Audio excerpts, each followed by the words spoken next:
قاضی ایاز مالکی نے، شیخ عبدالحق محدث دہلوی نے، دیگر بزرگ جو سیرت نگار گزرے انہوں نے لکھا ہے کہ نبی پاک صلی اللہ علیہ وسلم کے اندر 100 مردوں سے زیادہ طاقت تھی.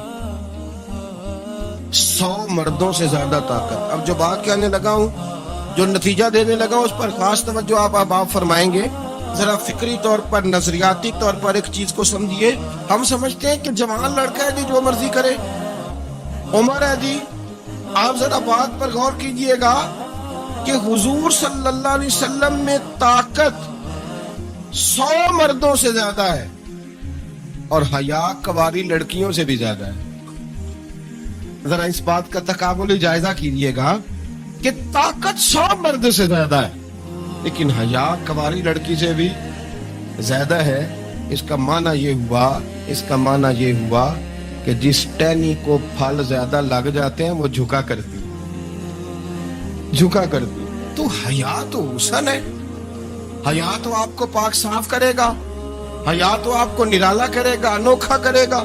وہ ہمارے ایک دانشور ہے، انہوں نے مضمون لکھا، کئی باتیں بڑی پسند آتی ہیں. وہ کہتے ہیں کہ میری اہلیہ، ان کو بھی کسی نے نا مس گائیڈ کر دیا تھا، حالانکہ اچھی خاتون ہے، کسی نے مس گائیڈ کر دیا. وہ بھی سماجی اور ویلفیئر، اور یہ خواتین کو شوق ہوتا نا بننے کا، تو وہ بھی سماج کے اندر اچھا مقام تلاش کرنے کے موڈ میں آ گئی. تو کہیں ایک دن جانا تھا تو بڑی بن سور کے میرے ساتھ وہ گاڑی میں بیٹھ گئی. تو میں گاڑی میں، عورتوں کو یہ بھی مسئلہ ہوتا ہے نا کہ ہماری تعریف کرو، تو کئی دفعہ بعض مردوں بیچاروں کو جھوٹ بولنا پڑتا ہے، زبردستی کراتی ہے نا جی. تو اس میں گنجائش بھی دی ہے شریعت نے گنجائش دی ہے کہ کبھی بیوی کو راضی کرنے کے لیے خلاف واقعہ بات کرنی پڑے تو کر لینی چاہیے. تو وہ کراتی بھی ہیں. 3 موقع پر خلاف واقعہ بات کرنے کی اجازت ہے. واقعے کے خلاف بھی آپ بات کر سکتے ہیں. جنگ کے موقع پر 2 لوگوں کو صلح کرانے کے لیے اور بیوی کو راضی کرنے کے لیے کر لیں کوئی ایسی بات، بے شک اپنی طبیعت پہ جبر کر کے کر لیں، گنجائش ہے، اجازت ہے. تو وہ کہتے ہیں جب وہ گاڑی میں میرے ساتھ بیٹھی بن سور کے، وہ تقاضا کرنے لگی کہ میں نے بڑے اچھے کپڑے پہنے ہیں پر آپ نے توجہ نہیں کرائی. وہ سیانا بندہ تھا، وہ چاہ رہا تھا کہ میری خاتون سمجھ جائے. وہ کہتے ہیں مجھے پتا تھا کہ بیچاری مس گائیڈ ہو گئی ہے، دل کی بڑی اچھی ہے، سیانی ہے، لیکن اس کو نا کچھ خواتین نے، کچھ لوگوں نے مل کے اس کو ذہن غلط کر دیا ہے کہ سماج میں نکلو، باہر جاؤ، کام کرو، فلاں کرو، اپنی مرضی سے جیو. تو میرے ساتھ گاڑی میں بیٹھی کہیں جانے کے لیے، تو مجھ سے کہنے لگی کہ آپ نے میری طرف توجہ ہی نہیں کی، آپ نے کوئی ذکر ہی نہیں کیا کہ میں کیسی لگ رہی ہوں. تو وہ کہتے ہیں میں نے اسے کہا کہ اگر تو ناراض نہ ہو تو پھر میں صحیح والی تعریف کر دوں. اس نے کہا کہ آپ کر دیں. تو کہتے ہیں میں نے درد سے اور خلوص سے اپنی بیوی سے کہا، خلوص کے ساتھ.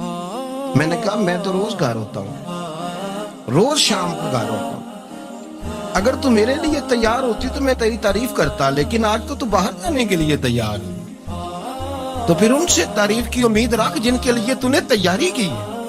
میرے لیے تیاری کرتی تو میں تو ہر شام تیرے پاس ہوتا ہوں. کہتے ہو میرے لفظوں میں درد تھا تو وہ بھی رو پڑی اور کہنے لگی آپ گاڑی روک دیں، مجھے باہر جا کے کسی کو راضی نہیں کرنا، میں نے اسے راضی کرنا ہے جس کو رب کریم نے میرا شوہر بنایا اور میرے لیے منتخب کیا ہے میرے ماں باپ کو. میں واپس لوٹتی ہوں. یہ ایک پہلو ہے، سو لگتا ہوں اس کو سمجھا جائے. رسول کریم صلی اللہ علیہ وسلم عرب کی کواری لڑکیوں سے زیادہ حیا والے تھے. کواری لڑکیوں سے زیادہ حضور حیا فرمایا کرتے تھے. جب خانہ کعبہ کی مکہ شریف میں تعمیر ہو رہی تھی نا، اہل عرب اس کو تعمیر کر رہے تھے، تو نبی پاک صلی اللہ علیہ وسلم اپنے چچا حضرت عباس کے ساتھ خانہ کعبہ کی تعریف میں مصروف تھے. تو عرب کے لوگ چونکہ لمبا کرتا پہنتے تھے پیروں تک، تو نیچے اگر کسی وقت کوئی چیز نہیں بھی ہوتی تھی تو کسی کو وہ نظر نہیں آتی تھی، چونکہ پردہ رہتا تھا، لمبا کرتا پہنا ہوا ہوتا تھا. تو جب بچے، سرکار کی عمر مبارک بھی ابھی تھوڑی تھی، تو اس طرح بچے جب نکلتے تو وہ کئی دفعہ اپنی تہمت اتار دیتے نیچے سے، اور کوئی مزدوری کرنے لگتے تو 3-4 طے کر کے نا تہمت کی کندھے پہ رکھ لیتے. جس طرح کبھی دیہاتوں میں لوگ کپڑا سر پہ رکھتے تھے کہ اوپر اگر کوئی وزنی چیز رکھیں گے تو وہ تکلیف نہیں دے گی. نبی پاک صلی اللہ علیہ وسلم بھی سب لوگوں کے ساتھ خانہ کعبہ کی تعمیر میں شامل تھے.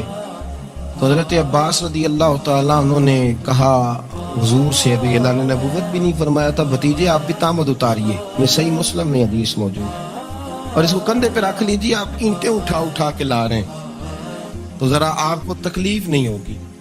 تو سرکار دو عالم صلی اللہ علیہ وسلم سے یہ بات کہی، اور پھر جلدی سے حضور کی تہمت کو نکال کے نا، حالانکہ لمبا کرتا پہنا ہوا ہے، تو وہ جیسے ہی ان کے کندھے پہ رکھا اینٹیں رکھنے کے لیے، تو سرکار تو زمین پہ گر گئے، بے ہوش ہو گئے، آنکھیں آسمان کی طرف. اور پھر حضور پکار رہے ہیں، آزاری آزاری آزاری، میرا تامت دے دو، میرا تامت دے دو. کبھی کوئی شخص اس وجہ سے بھی بے ہوش ہوا ہے کہ میرے وجود سے کپڑا اتر گیا ہے؟ حالانکہ سرکار پر وہ بے ہوشی بھی نبی پاک کا وہ جو غلبہ ہے نا شرم و حیا کا، اس کی وجہ سے. ورنہ تو حضور فرماتے ہیں کہ میری آنکھیں سو جاتی ہیں، دل تو میرا اس عالم میں بھی جاگتا رہتا ہے. تو سرکار زمین پہ تشریف لے آئے، آنکھیں میرا تامت دے دو، میرا تامت دے دو. تو جلدی سے انہوں نے تامت دیا تو حضور نے باندھ لیا. پھر طبیعت مبارک میں تسلی ہوئی. یعنی ہم اس رسول کے غلام ہیں کہ جن کے تو وجود سے کپڑا اتر جائے تو حضور برداشت نہیں کرتے، قبول نہیں فرماتے، تکلیف شروع ہو جاتی. لیکن یہاں نوجوان ہے اور بڑا قد کاٹ ہے اور بڑے بڑے سمجھدار لوگ ہیں، گرمی آتی ہیں تو شارٹ کپڑے پہن کے گھومتے ہیں. ان کو خیال نہیں کہ یہ وہ والا لباس ہے جو باہر تو کیا گھر میں اماں کے سامنے نہیں پہننا چاہیے، بہنوں اور بیٹیوں کے سامنے نہیں پہننا چاہیے. آپ کی گفتگو میں شرم و حیا ہو، آپ کے لب و لہجے کے اندر حسن ہو. آپ کو پتہ ہے نبی پاک صلی اللہ علیہ وسلم نے فرمایا میری امت میں سب سے زیادہ حیا کرنے والے عثمان غنی ہیں. عثمان غنی سب سے زیادہ حیا کرنے والے. آپ فرمایا کرتے تھے جب سے حضور کا چہرہ دیکھا ہے میں نے کبھی اپنی شرمگاہ بھی نہیں دیکھی، میں نے آنکھوں کا وضو نہیں توڑا، اور جب سے حضور کے دست مبارک میں میں نے بیعت کے لیے سیدھا ہاتھ بڑھایا تو پھر سیدھا ہاتھ میں نے کبھی گندگی کو نہیں لگایا. حیات. آپ باتھ روم کے اندر بھی غسل فرماتے تھے تو کپڑوں سمیت کرتے تھے. کسی نے کہا حضرت واش روم کے اندر کیوں نہیں کپڑے اتارتے؟ آپ فرمانے لگے باہر بندوں سے حیا کرتا ہوں، اندر جاتا ہوں تو رب سے حیا آنی شروع ہو جائے، وہ تو دیکھ رہا ہے نا. تو میں جو بات آپ کی خدمت میں عرض کرنا چاہتا ہوں اس کو آپ سمجھیے گا میرے عزیز، کہ شرم والا مزاج، گفتگو بھی شرم والی، آنکھیں بھی شرم والی، لباس بھی شرم والا، دوستی یاری بھی شرم والی، بہت ساری ایسی باتیں. دیکھیں نا آپ ذرا، میں نے کہا کہ باتوں کو سن کے گزر نہ جایا کریں، اس کی گہرائی پر غور کریں. حضور علم کا سمندر ہے، سرکار سے زیادہ علم دنیا میں کسی کے پاس موجود نہیں ہے، اور صحابہ کو موقع ملا ہوا اس سمندر سے فیض لینے کا. لیکن ان کی حالت یہ ہے کہ حضرت علی المرتضیٰ فرماتے 14 دن گزر جاتے، حضور سے کچھ سوال پوچھنا ہوتا تھا پر میں شرم کے بارے نہیں پوچھ پاتا تھا. 14 دن بخاری شریف میں موجود ہے. ایک دن نبی پاک صلی اللہ علیہ وسلم نے پوچھا صحابہ سے کہ وہ کون سا درخت ہے جس کے پتے نہیں گرتے، اور وہ درخت اس طرح ہے جس طرح مومن ہوتا ہے، وہ درخت میرے مومن کی طرح بتاؤ. حضرت عبداللہ ابن عمر فرماتے مجھے پتا تھا کہ وہ کھجور کا درخت ہے، لیکن چونکہ ابو بکر صدیق بھی بیٹھے ہیں، عمر فاروق بھی بیٹھے ہیں، مولا علی بھی بیٹھے ہیں، عثمان غنی بھی بیٹھے ہیں، اتنے جید لوگ بیٹھے ہیں، تو مجھے حیا آتی تھی کہ میں کیوں جواب دوں.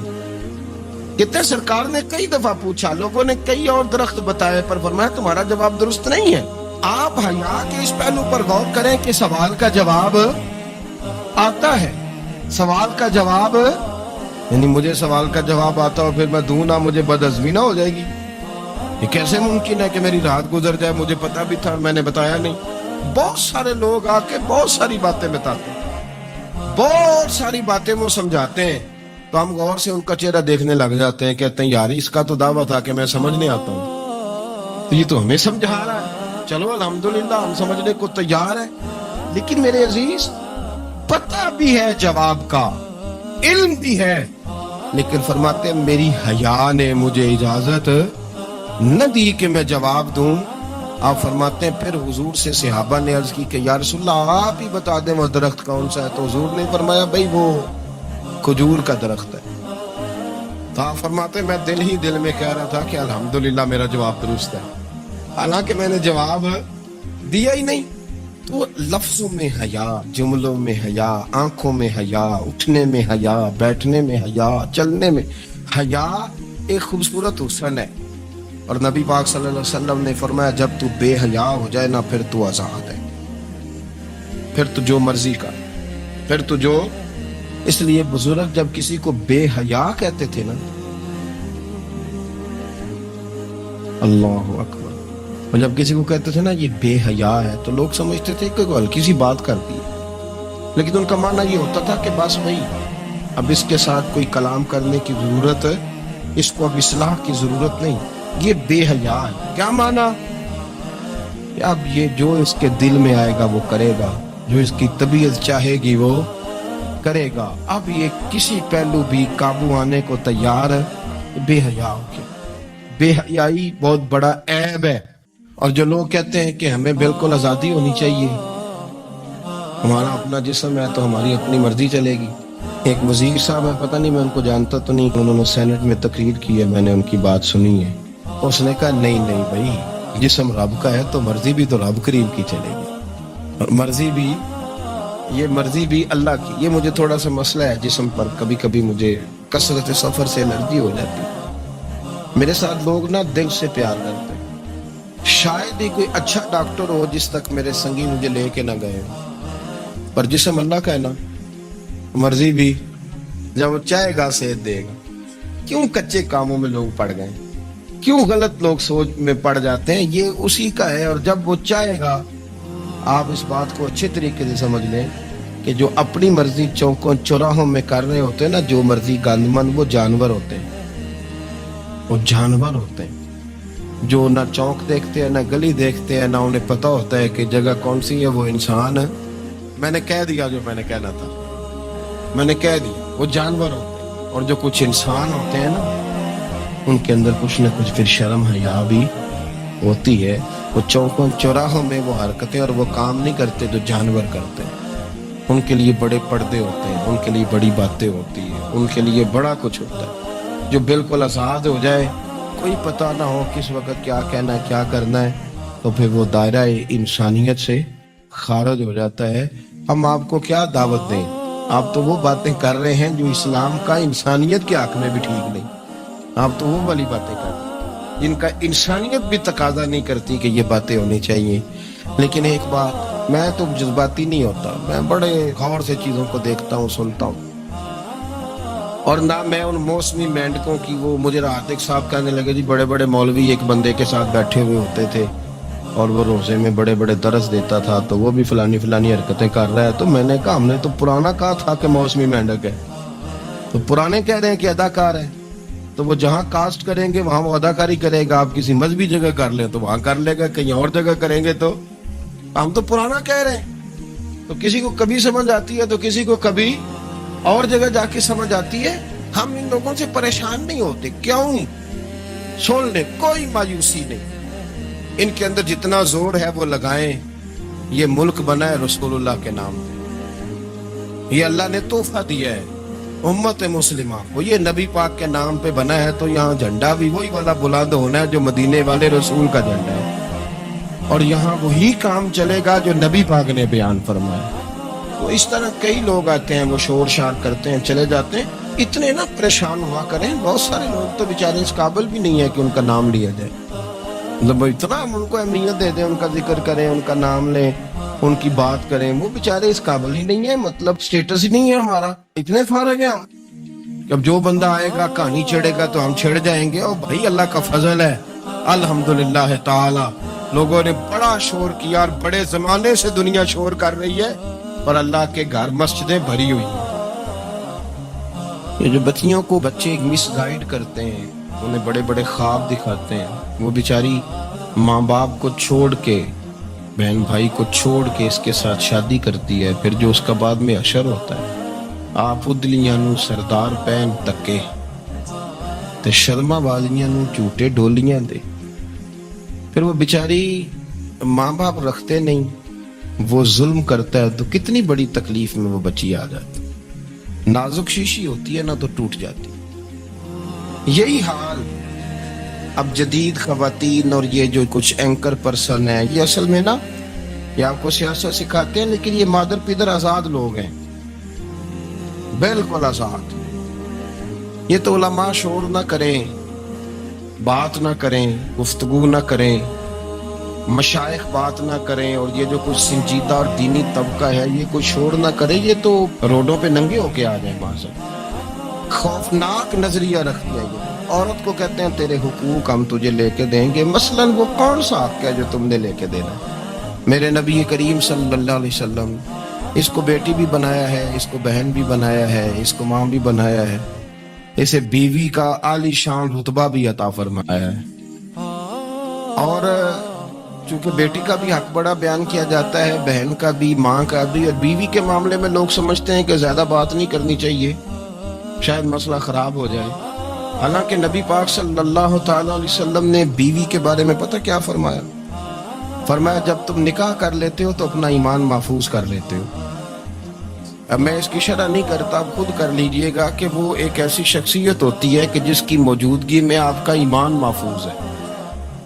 اب میں نہیں سمجھتا کہ اس سے بڑی بات کوئی اور ہو سکتی ہے، جس کی موجودگی میں آپ کا ایمان، اور بھئی یہ حدیث پاک عرض کر رہا ہوں، نکاح جب کوئی کر لے تو اس نے اپنا ایمان مکمل کر لیا، اس کا معنی یہ ہوا کہ آپ کا ایمان محفوظ ہے اس کی موجودگی میں۔ تو اس سے زیادہ بھی، یعنی ایمان سب سے قیمتی چیز ہے نا، تو اس کے محفوظ ہونے کی وجہ حضور نے نکاح بیان کر دی۔ اب میرا خیال ہے بیوی اگر کوئی اس سے بڑا حقوق مانگے گی تو بیوقوفی کرے گی۔ اتنا بڑا درجہ نبی کریم نے اسے عطا کر دی، اتنا بڑا مقام دے دیا کہ تو خامند کے ایمان کے محفوظ ہونے کا ذریعہ بن گئی ہے۔ عورت کو جو حقوق رسول کریم صلی اللہ تعالی علیہ وسلم نے عطا فرمایا، نبی پاک نے جو حقوق دی، دیکھیں نا، حضرت عبداللہ ابن عمر رضی اللہ تعالیٰ عنہ کی اہلیہ بیمار تھی، تو جلدی جلدی سے وہ آئے، تو جب بہت جلدی ہو، سفر بڑا شدید تھا، تو آپ نے جلدی سے نماز ادا کی، جلدی سے چلے۔ آپ کے خادم کہنے لگے حضور خیریت ہے؟ فرمایا میری بیوی بیمار ہے۔ تو اس نے عرض کی حضور آپ کی اہلیہ بیمار ہے، تو آپ نے نماز بھی جلدی سے پڑھی، سفر بھی جلدی جلدی کیا۔ تو فرمانے لگے یہ وہ چیزیں ہیں جو ہمیں مدینے والے رسول نے سکھائی ہیں۔ آپ اس کیفیات کو سمجھیں کہ حضور صلی اللہ علیہ وسلم نے درس دیا۔ اور پھر ایک اور بہت بڑی بات، یہ فضیلت کسی اور کو نہیں دی، جو عورت کو حضور نے فضیلت دی یہ فضیلت کسی اور کو نہیں دی۔ کبھی حضور نے فرمایا کہ تمہارا ابا تمہارے ساتھ بہت سخت رویہ کرے تو تم نے اس کو اس سختی پر داد دینی ہے؟ فرمایا چلو اگر وہ زیادتی بھی کرے تو تم نے اس کے ساتھ سلوک اچھا ہی کرنا ہے۔ لیکن آپ ایک بات کو سمجھے نا کہ بچے کے بارے میں، بیٹے کے بارے میں، بیٹی کے بارے میں فرمایا 10 سال کے ہو کے نماز نہ پڑھے تو سختی کرو، تمہارا ڈنڈا بھی لٹکنا چاہیے۔ بہت ساری جگہوں پہ بہت سارے لوگوں کے لیے سختی کا حکم دیا، لیکن عورت کے لیے حضور نے جو جملے کہے، اصل میں ہم سمجھتے ہیں کہ یہ ایک بات ہے، مشہور ہو گئی ہے روایت حدیث، تو بس اس کے پس منظر پر اور جملوں کے حسن پر شاید معاذ اللہ غور کرنے کی ضرورت نہیں۔ ذرا اس لفظ کی تاثیر پر غور کریں۔ حضور نے فرمایا عورت ٹیڑھی پسلی سے پیدا کی گئی ہے، یہ ٹیڑھی ہے، تو سیدھا کرنے کی کوشش کرو گے تو ٹوٹ جائے گی۔ تو حضور پھر ہمارے لیے حکم کیا ہے؟ فرمایا جیسی ہے تم اسی کے ساتھ نبھا کرو۔ آپ سمجھیں کہ اتنا محفوظ حضور نے درجہ دے دیا بی بی کو، اتنا محفوظ کہ فرمایا غلطی بھی ہو تو میرے غلاموں تم اس کے ساتھ نبھا کرو، گزارا کر لو۔ تو کیا اور حق چاہیے عورت کو، جس کو اس کی غلطیوں سمیت نبی پاک نے قبول کرنے کا حکم دے کہ اس کی کمزوریوں سمیت قبول کر لو۔ اب اس کو اور کیا، کوئی کمزوریوں سمیت قبول کرتا ہے؟ کبھی آپ دکان پہ بیٹھے ہو تو آپ کہیں بھی اس میں یہ بھی غلطی، میرے مال میں یہ بھی کمزوری ہے، یہ بھی کمزوری ہے، یہ بھی کمزوری ہے، تو کر لے قبول؟ کرتا ہے کوئی؟ کوئی شخص ایسا ہو جو کسی چیز کی کمزوریاں بیان کر کے کہ اسے قبول کرو؟ پر رسول کریم صلی اللہ تعالی علیہ وسلم نے نا ہمیں سبق دیا، حضور نے ہمیں درس دیا، نبی پاک نے ہمیں پیغام دیا۔ فرمایا یہ ٹیڑھی ہے، سیدھی کرنے کی کوشش کرو گے تو بیچاری ٹوٹ جائے گی، تو اس کے ساتھ نبھا کر جاؤ۔ آپ میری بات کو سمجھیے، چلے میں اس پر ایک اور بخاری مسلم کی حدیث پڑھتا ہوں. حضرت سلمان فارسی رضی اللہ تعالیٰ عنہ اور حضرت ابو درداء کے درمیان بھائی چارہ تھا. مکے سے مدینے جب لوگ آئے تو حضور نے بھائی بھائی بنایا تھا. ان کے درمیان بھائی چارہ تھا تو ابھی پردے کی آیات نازل نہیں ہوئی تھی تو لوگ ایک دوسرے کی طرف جاتے تھے. حضرت سلمان فارسی رضی اللہ تعالیٰ عنہ حضرت ابو درداء رضی اللہ تعالیٰ عنہ کے گھر میں تشریف لے گئے تو دیکھا کہ ان کی بیوی بڑی غمگین بیٹھی. تو ہم نے فرمایا بہن کیا ہوا؟ تو کہنے لگی تمہارے بھائی کو دلچسپی کوئی نہیں رہی, ہر روز روزہ رکھ لیتا ہے اور ساری رات نفل پڑھتا ہے. حضرت سلمان فارسی کہنے لگے ٹھیک ہے کر لیتے ہیں بندوبست. نماز دین ہے کہ نہیں؟ دین ہے نا یہ چیزیں. لیکن حضرت سلمان فارسی جناب ابو درداء سے کہنے لگے آج میں نے تیرے گھر میں رہنا ہے رات کو, کیونکہ وہ تو ساری رات نماز پڑھتے تھے, نفل پڑھتے تھے. انہوں نے کہا ٹھیک ہے. ایک بستر لا کے بچھا دیا حضرت سلمان فارسی کے لیے. سلمان فارسی فرمانے لگے دوسرا بھی لا. کہا وہ کیا کرنا ہے؟ فرمانے لگے تو نے بھی سونا ہے, میں نے بھی سونا ہے, تو نے بھی سونا ہے. عشاء پڑھیں گے اور پھر دونوں سوئیں گے. کہا میں نے تو نماز پڑھنی ہے. فرمایا تہجد کے وقت اٹھ کے پڑھیں گے, اللہ کے رسول بھی رات آخری حصے میں جا کے نماز پڑھتے ہیں. ادھر ساتھ سنا لیا. وہ تھوڑی کو دیر سوئے, اب عادت تھی ساری رات اٹھنے کی, ذرا اٹھنے لگے بستر سے تو حضرت سلمان فارسی فرمایا چپ کر کے سو جا, وہ بڑی رات پڑی ہوئی, چپ کر کے سو جا. وہ لیٹ گئے, پھر اٹھنے لگے تو فرمایا سو جا چپ کر کے, بڑا ٹائم ہے. سحری کے وقت اٹھے, نفل پڑھے. ان کا ارادہ تھا روزہ رکھنے کا, تو فرمانے لگے کل رکھا تھا نا نفلی روزہ؟ جی رکھا تھا. پرسوں بھی رکھا تھا ترسوں بھی رکھا تھا. فرمایا آج نہیں رکھنا, آج میں تیرا مہمان ہوں, سارا دن کٹھے مل کے روٹیاں کھائیں گے, آج نہیں روزہ رکھنا. سلا دیا. اب حضرت ابو درداء رضی اللہ تعالیٰ عنہ کہہ تو کچھ نہ سکے, پر کہنے لگے سلمان تم پتہ تم کیا کر رہے ہو, نہ تم نے مجھے رات اٹھ کے زیادہ نفل پڑھنے دیے, سویرے روزہ نہیں رکھنے دیا. تو حضرت سلمان فارسی کہنے لگے کوئی لمبی بات تو نہیں نا, چلتے ہیں نا ابھی فجر میں مسجد نبی میں, تو نبی پاک کو بتاتے ہیں. سرکار دو عالم علیہ السلام کی خدمت میں تو اپنی بات کرنا, میں اپنی کروں گا. حضور نتیجے کا اعلان فرما دیں گے, بات طے ہو جائے گی. حاضر خدمت ہوئے, عرض کی یا رسول اللہ صلی اللہ تعالی علیہ وسلم یہ ساری رات نفل پڑھتے ہیں, ہر روز روزہ رکھتے ہیں, ان کی اہلیہ غمگین بیٹھی ہیں, حکم فرمائے. تو نبی پاک صلی اللہ علیہ وسلم نے فرمایا پھر ہوا کیا؟ یا رسول اللہ میں نے رات سلایا ہے, سحری میں اٹھایا ہے, سویرے روزہ نہیں رکھنے دیا. نبی پاک نے فرمایا سلمان فارسی نے ٹھیک کیا. سلمان فارسی نے ٹھیک کیا. پھر حضور نے فرمایا, نبی کریم نے فرمایا ابو درداء تیرے اوپر اگر اللہ کا حق ہے, اس کے رسول کا حق ہے, دین کا حق ہے, تو فرمایا تیری آنکھ کا بھی تیرے اوپر حق ہے, تیرے وجود کا بھی تیرے اوپر حق ہے. یہ حضور نے فرمایا تیرے بچوں کا بھی تیرے اوپر حق ہے, تیری بیوی کا بھی تیرے اوپر حق. اس حق کو بھی سمجھ, حقوق اللہ بھی ہیں, پر تیری آنکھ کا بھی تیرے اوپر. کیا مانا کہ تیری آنکھ سونا چاہتی ہے تو اسے سلا بھی, تیرے وجود کا بھی تیرے اوپر حق, تو تیرا وجود آرام کرنا چاہتا ہے تو اسے آرام بھی کرا. اور پھر وہاں نبی پاک صلی اللہ علیہ وسلم نے فرمایا میں تم سب سننا یہ لفظ حدیث کے, حضور نے اسی موقع پر فرمایا میں تم سب سے زیادہ اپنے رب کو جانتا ہوں اور میں تم سب سے بڑھ کر اپنے رب سے ڈرتا ہوں. حضور فرمانے لگے میں روزہ بھی رکھتا ہوں, افطار بھی کرتا ہوں, یعنی کبھی رکھتا ہوں اور کبھی نہیں رکھتا. فرمایا میں نفل بھی پڑھتا ہوں اور اپنی بیویوں کو وقت بھی دیتا ہوں. سرکار مسجد میں بھی آتے تھے, نواسوں کے ساتھ کھیلا بھی کرتے, ان کے ساتھ پیار بھی کرتے. تو اتنے بڑے حقوق حضور نے بیان فرمایا عورتوں کے کہ تمہاری بیوی کا بھی تمہارے اوپر. لو ایک حدیث بخاری کی اور یہاں بیان کر دیتا ہوں. ایک شخص نے آ کے عرض کی یا رسول اللہ صلی اللہ تعالی علیہ وسلم جہاد کے لیے تیاری ہو گئی ہے, صفیں بن رہی ہیں, مجاہدین کی تیاری ہے, تو میرا بھی نام لکھ دیا گیا ہے مجاہدوں کی لسٹ میں, لیکن یا رسول اللہ صلی اللہ تعالی علیہ وسلم میری بیوی نے حج کی تیاری کر لی ہے اور میرے دوستوں نے صحابہ نے میرا نام مجاہدین کی لسٹ میں لکھ دیا, تو میرے لیے کیا حکم ہے؟ یہ بخاری مسلم ہے. تو نبی پاک صلی اللہ تعالی علیہ وسلم نے فرمایا جہاد پہ کوئی اور چلا جائے گا تو بیوی کے ساتھ حج کرنے جا, اسے محرم کی ضرورت ہے, وہ تیرے بغیر کیسے جائے گی؟ مجاہدین کو تو اور مجاہد مل جائے گا, پر تو اپنی بیوی کے ساتھ جانا.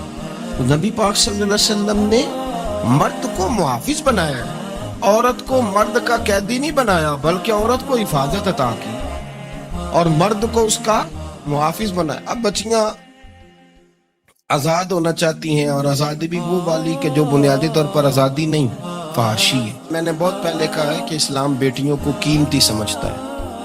جس بندے کے پاس 20 تولے سونا ہو وہ چوک میں لے کے نہیں آتا, وہ قیمتی چیز ہے اس نے چھپا کے رکھی ہوتی ہے. تو جو نبی پاک صلی اللہ علیہ وسلم کا کلمہ پڑھنے والے بیویاں اسلام انہیں قیمتی سمجھتا ہے. کہتا ہے کہ تم قیمتی ہو لہذا گھر کے اندر رہو, تم باہر نہ ہو. لیکن عورتیں ہیں کہ ان کو بلا وجہ لوگ خراب کر دیتے ہیں اور بلا وجہ وہ اس مغالطے کا شکار ہو جاتی ہیں. اب آگے بڑھتے ہیں. قرآن مجید نے سورہ نور کی آیت نمبر 30 میں کہا کہ کل للمؤمنین یغضوا من ابصارہم, فرمایا کہ اے محبوب علیہ السلام مومن مردوں سے کہہ دو کہ اپنی نظریں جھکا کے رکھیں, اپنی نظریں. اور اگلی آیت میں فرمایا وَقُلْ لِلْمُؤْمِنَاتِ يَغْضُضْنَ مِنْ أَبْصَارِهِنَّ, فرمایا کہ اے محبوب مومن عورتوں سے بھی کہہ دو کہ اپنی نظریں جھکا. مرد بھی اپنی نظر جھکا کے رکھے گا عورت کی طرف, لیکن یہ ساری پابندی صرف مرد پر نہیں, عورت بھی غیر محرم کا چہرہ نہیں دیکھے, اس پر بھی اسی طرح نظر جھکانے کا حکم ہے جس طرح کے وہ ہر دکاندار کو بھائی جان کہہ کے گفتگو کرنے کی اس کو بھی اجازت نہیں ہے کہ وہ سمجھے کہ پابندی تو مرد نے کرنی تھی, میں نے تھوڑی کرنی تھی.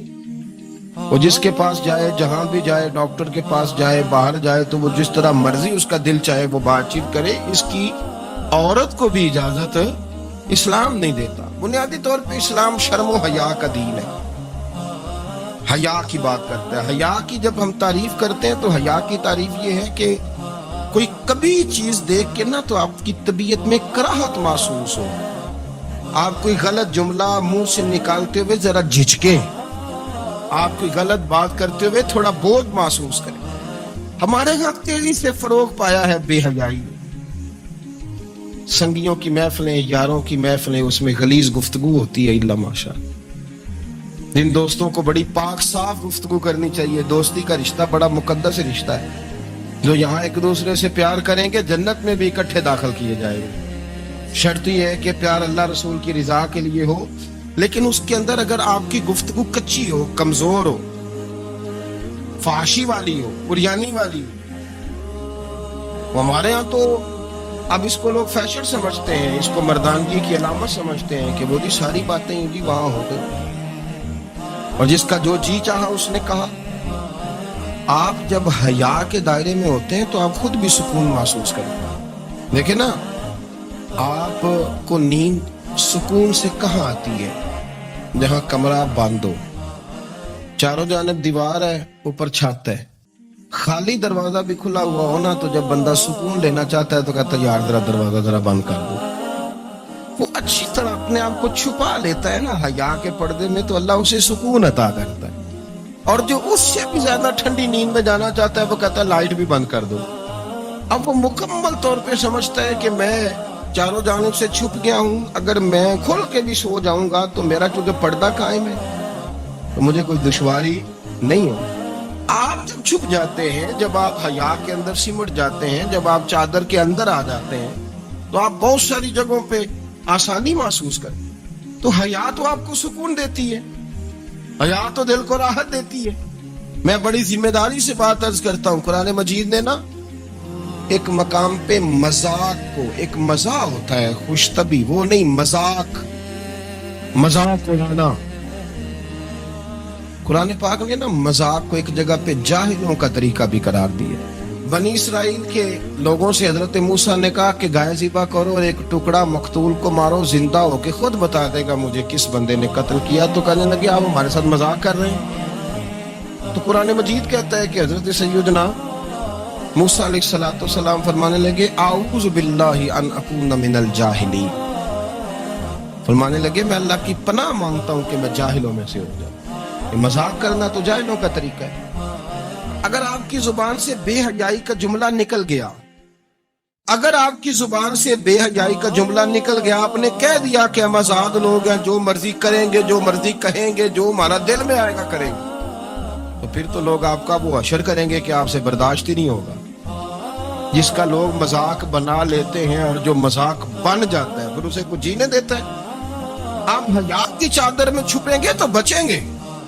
اگر آپ نے اپنا مذاق بنوا لیا یہ کہہ کے کہ میں نے مرضی کرنی ہے، پھر یاد رکھنا چھپنے کو جگہ نہیں ملے گی، پھر تکلیف میں آ جائیں، بہت بڑی اذیت کا شکار ہو جائیں. شرم و حیا، عرب کے اندر جو کنواری لڑکیاں تھیں ان میں بڑی حیا ہوتی. الحمدللہ میں بڑے فخر سے کہتا ہوں کہ میرے پنجاب کی، میرے پاکستان کی بیٹیاں بھی 20 دفعہ ان کا ابا کہے تیری شادی کرنی ہے تو وہ آنکھ نہیں اٹھا پاتی آج بھی. یہ تو وہ چند لوگ ہیں جو کہتے ہیں ہم ہائی کلاس ہو گئے، ہمیں نہیں پتا کہ وہ روشن خیال ہو گئے ہیں کہ روغن خیال ہو گئے، پتہ نہیں کدھر چلے گئے. ورنہ ہماری بیٹیاں آج بھی جب ان سے ان کا باپ، ان کی ماں بات کرتی ہے تیری شادی کی تو وہ تو شرم کے ساتھ پچھلے سے پچھلے کمرے میں چھپتی ہیں. یہ اللہ نے فضل کیا ہوا ہے اس ملت پر. عرب کی لڑکی بڑی حیا والی ہوتی تھی، اس سے کوئی بات کرنی پڑتی تھی تو 20 دفعہ بات کی جاتی، پھر بھی وہ عورت چھپتی پھرتی تھی. حضرت عائشہ صدیقہ رضی اللہ